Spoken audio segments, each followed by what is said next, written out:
Now, this news poll was conducted before the events of Friday. As a Victorian, how do you think the Prime Minister has responded to it?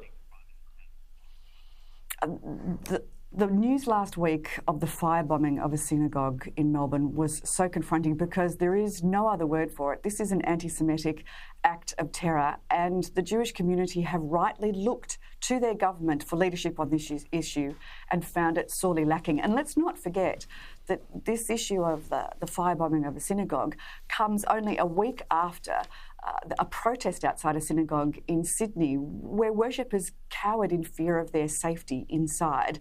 That's only a month after cars were set on fire in Woollahra and covered with anti-Semitic slogans. And in May this year, there were anti-Semitic slogans graffitied all over a secondary school here in Melbourne. This is becoming progressively worse. There is no other word for it other than anti-Semitism.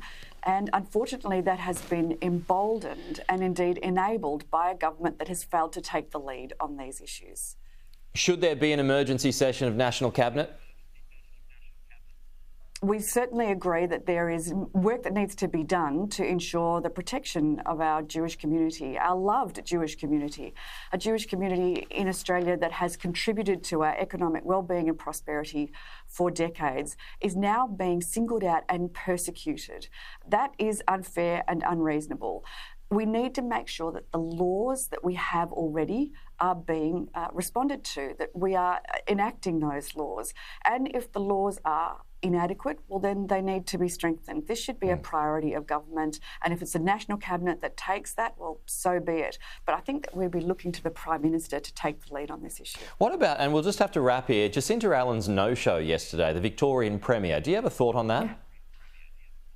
It was disgraceful. This is a really important part of the fabric of Victorian, of Melbourne society, and Jacinta Allen simply didn't show up. This is a community that are crying out for her help, for her to show leadership. In the same way, dare I say, that Chris Minns has shown in Sydney, Jacinta Allen has failed the Melbourne Jewish community. She's failed the broader Australian community, the broader Victorian community, who are looking to her to protect a much-loved section of Victoria. Got to say, it was an odd decision by the Premier. Jane, thank you. We'll chat to you soon.